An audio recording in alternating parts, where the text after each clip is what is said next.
São Thomas, o festejado e glorioso defensor dos direitos da Igreja, nasceu ao 21 de dezembro de 1117 em Londres, filho de pais distintíssimos e profundamente religioso.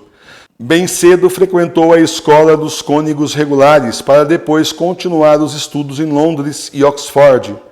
Não satisfeito com este curso regular, estudou ainda direito canônico e outras matérias na Universidade de Paris.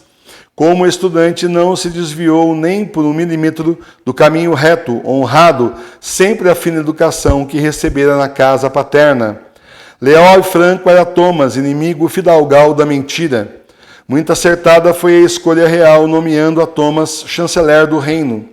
Elevado assim à alta dignidade, carregado de uma responsabilidade muito grande, Thomas deu prova brilhante de indiscutível competência, impondo-se à admiração do soberano e dos súditos.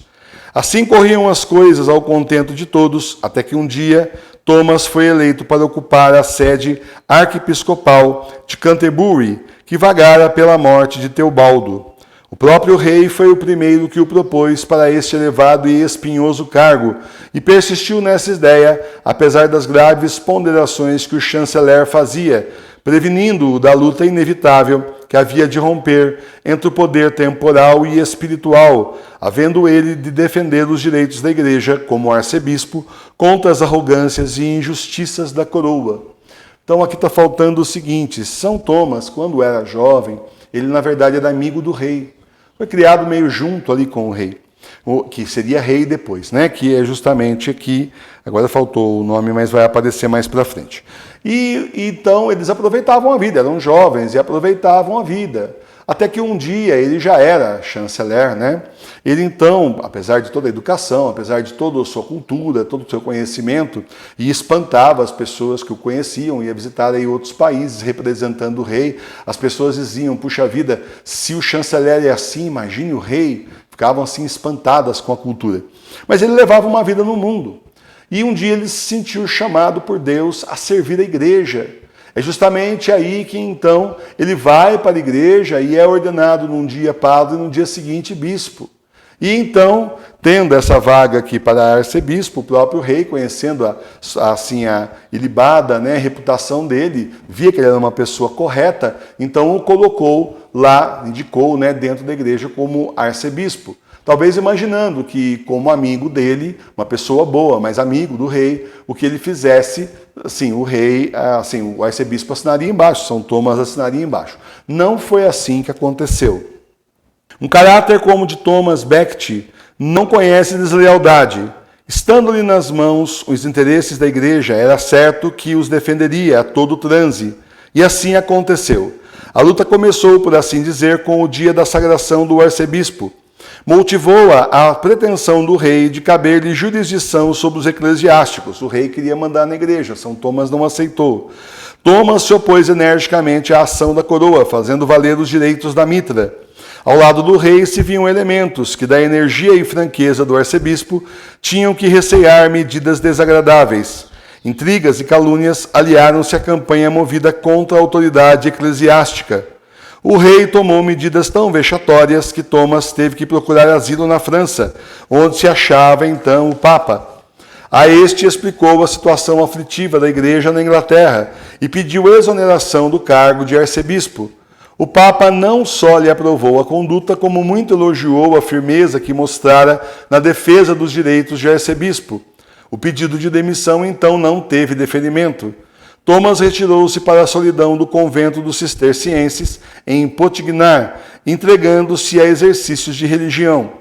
Mal o rei da Inglaterra lhe soube do paradeiro, intimou o superior a demitir imediatamente o hóspede, sob pena de demolição de todos os conventos existentes na Inglaterra. Luís, rei da França, cientificado do ocorrido, foi em pessoa a Potignar e ofereceu ao arcebispo o convento de Santa Columba, em Sens, para onde pessoalmente o acompanhou.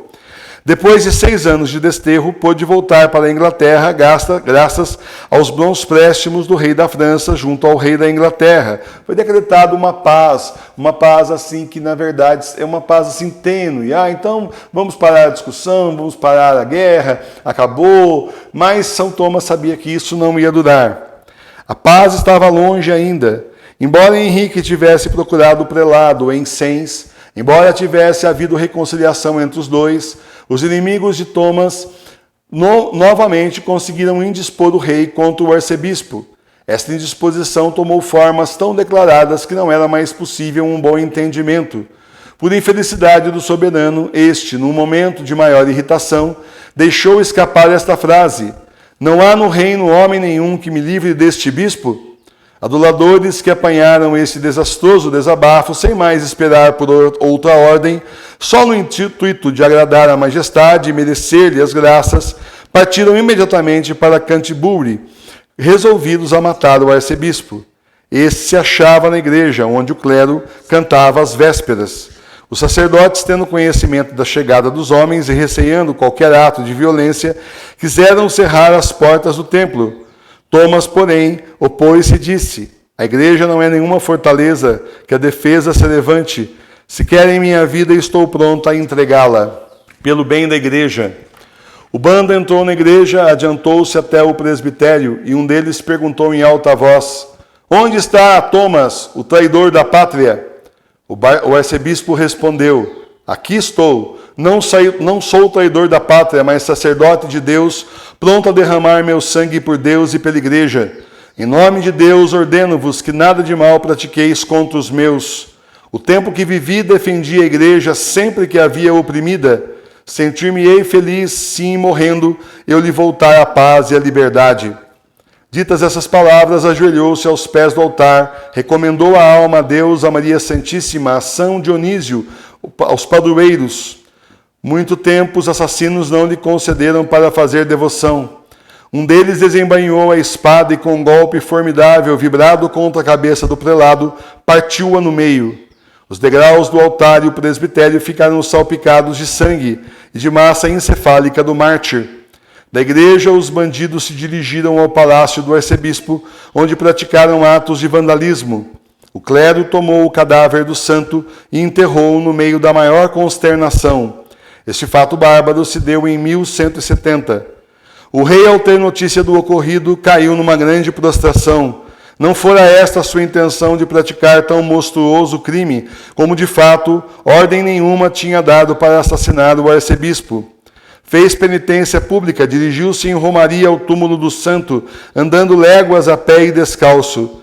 Sem tomar alimento algum, deixou-se ficar um dia e uma noite perto da sepultura, rezando fervorosamente. Os assassinos caíram todos no desagrado do rei e da opinião pública.